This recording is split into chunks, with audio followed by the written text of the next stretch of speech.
Okay, now you can pretend. What I'd love to do with this guy, I can't because he's got a shoulder injury, and the adjustment that would help him the best for his mid-back is going to aggravate his shoulder. So instead we do some different stuff before we find out exactly what's wrong with the shoulder, and then we treat it accordingly. But he's going to go build a fence today, which is against his chiropractor's wishes since he's got a shoulder injury, but we got to live, and I'd be doing the same thing probably, so I can't say much. All right, let's go face down.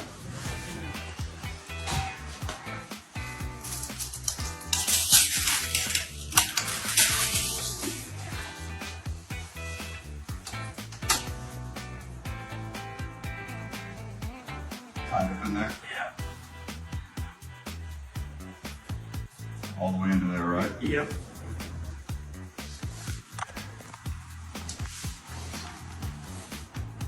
This is a coupled adjustment.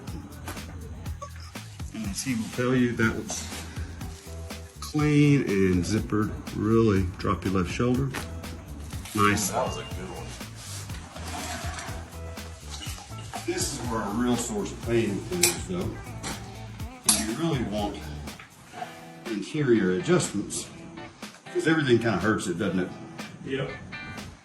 We can still do side posture with the low back, though, right? Twist you. Yes, sir. So let's do low back first. We're going to save mid back for last. And you and I are going to use a different technique for mid back.